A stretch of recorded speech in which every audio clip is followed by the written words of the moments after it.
नमस्कार दोस्तों, Yagnesh study circle के यूट्यूब चैनल में मैं यज्ञेश सर आपका हार्दिक स्वागत करता हूं। आज का हमारा टॉपिक है इफ़ेक्ट ऑफ इलेक्ट्रिक करंट। बहुत सारे स्टूडेंट ने मुझे एसएमएस किया और कहा कि sir effect of electric current पे आप जल्दी से वीडियो अपलोड कीजिए।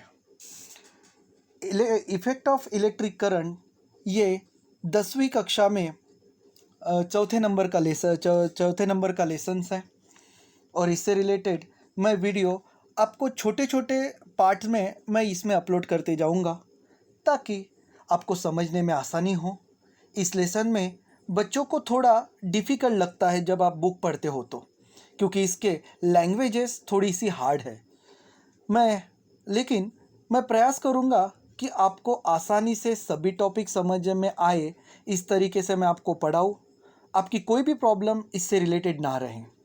वीडियो चालू करने से पहले मैं आपसे रिक्वेस्ट करना चाहता हूँ कि अगर आपने इस चैनल को सब्सक्राइब नहीं किया हो तो प्लीज़ सब्सक्राइब कर दीजिए अवर चैनल को और बेल आइकन पे भी क्लिक कीजिए ताकि इससे रिलेटेड नोटिफिकेशन आपको मिलते रहेंगे।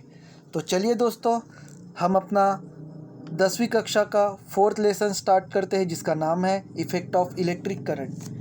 इसके कंटेंट में 3 टॉपिक हमें पढ़ना है इस लेसन में, जिसमें से पहला टॉपिक है एनर्जी ट्रांसफ़र इन इलेक्ट्रिक करंट, यानी एनर्जी इलेक्ट्रिक करंट के माध्यम से one point two another point कैसे ट्रांसफ़र होती है उसके बारे में हम उसके इक्वेशन देखेंगे, न्यूमेरिकल्स देखेंगे, एक्सप्रेशन देखेंगे और डेफिनेशन इसमें देखेंगे।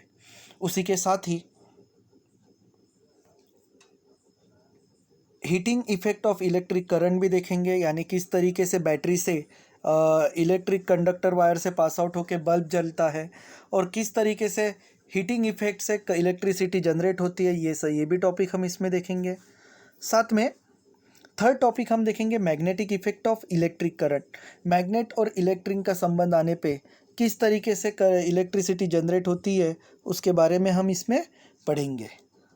तो चलिए आगे देखते हैं। इसका पहला टॉपिक हम इसमें देखने जाएंगे कि कैन यू रिकॉल में इसमें पहला सवाल ये पूछा है कि इलेक्ट्रिसिटी और इंसुलेटर के बारे में।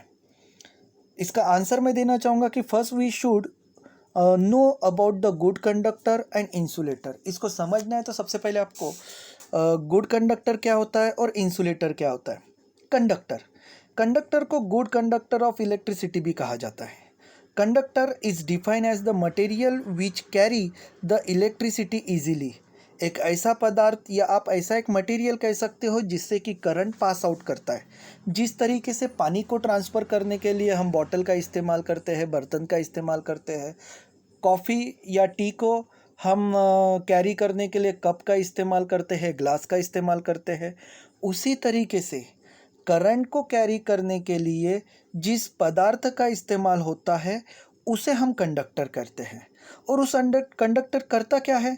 The material which allow the electricity or charges to flow through it, जिससे कि करंट और उससे चार्ज एक पॉइंट से दूसरे पॉइंट पे ट्रांसफ़र हो, फ्लो हो। लेकिन ये पॉइंट आपको याद रखना होगा कि दे have the very low resistance.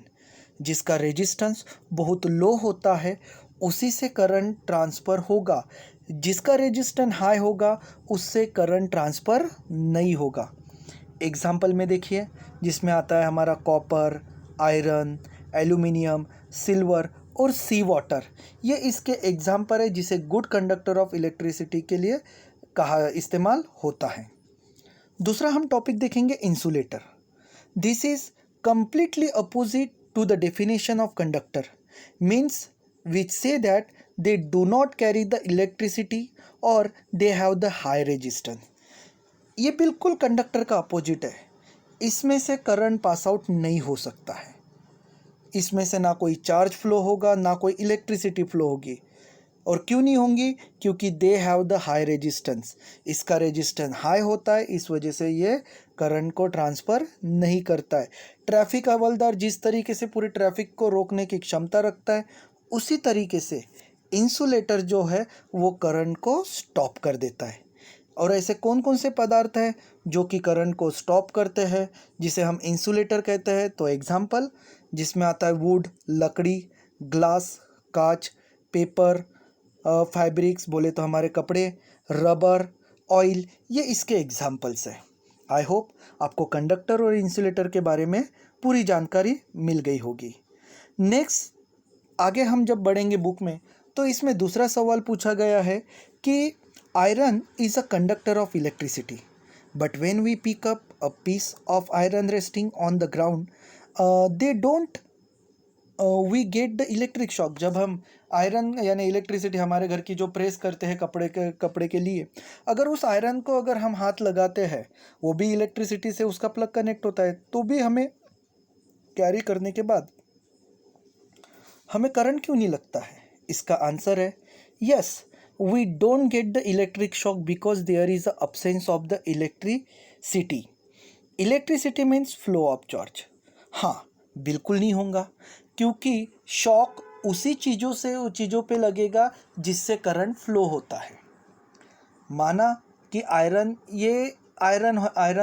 से करंट अटैच है, लेकिन जिस हिस्से को हम हाथ लगाते हैं, पकड़ते हैं, उस वाले हिस्से में करंट फ्लो ही नहीं हुआ है, और जिस पार्ट पे करंट फ्लो नहीं होता है उसको हम आसानी से उठा सकते हैं।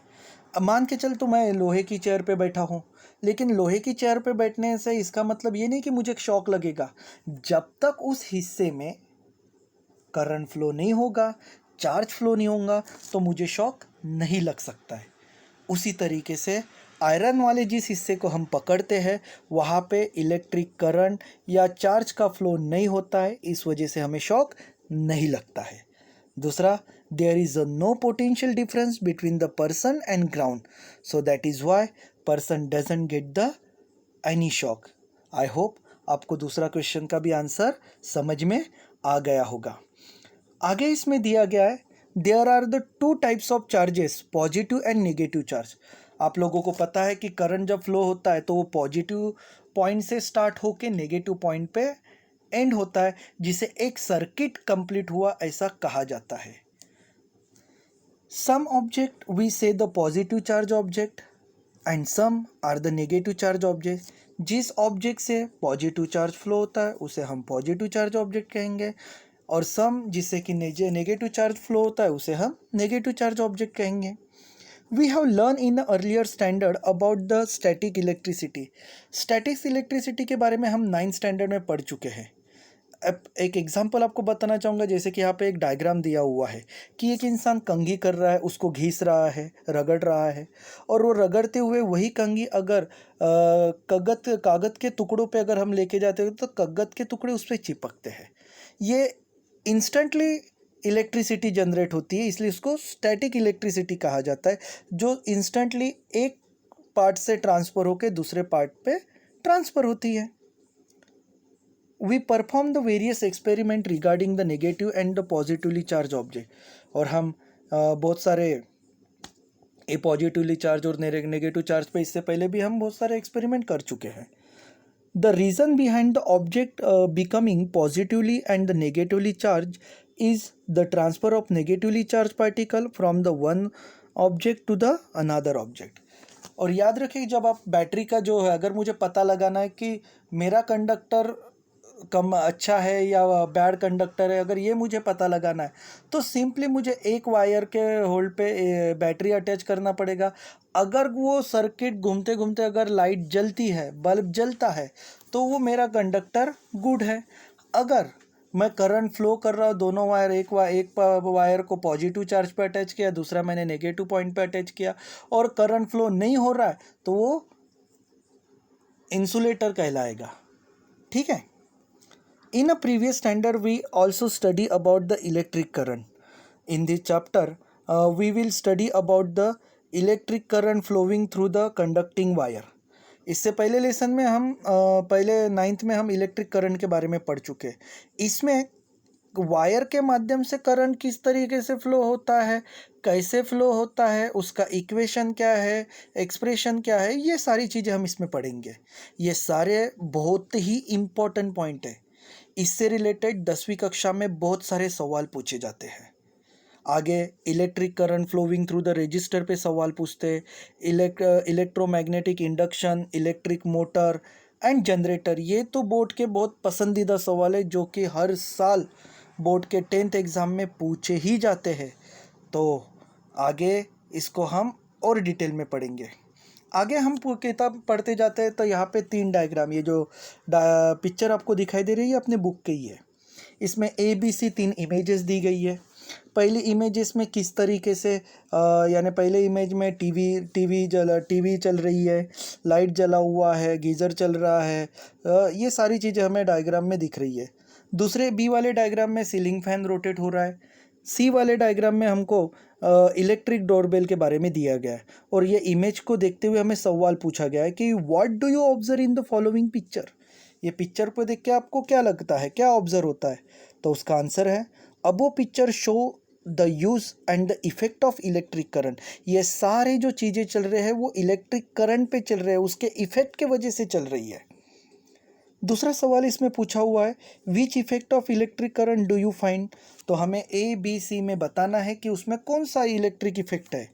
पहला ए वाला डायग्राम है, उसमें heating effect of electric current है, क्योंकि करंट के माध्यम से चल रहा है, हीट होती है, फिर करंट फ्लो होता है और उसमें से फिर वो ऑब्जेक्ट चलता है। B magnetic effect of electric current, magnet और करंट का रोटेशन होता है और इस वजह से उसको magnetic effect of electric current कहा जाता है, जिसके वजह से फैन रोटेट होता है। थर्ड है अपना सी वाला point, electric bell it's rising due to the magnetic effect of electric current. ये इसी का ही परिणाम है जिसके वजह से magnetic effect of electric current की वजह से डोरबेल बजती है। तो यहाँ पे हमारा ये इंट्रोडक्शन पार्ट यहाँ पे हमारा ख़त्म होता है। जल्दी ही मैं इसका सेकेंड पार्ट मैं जल्दी ही अपलोड कर दूँगा। Thank you for watching our video. Please like and subscribe our channel.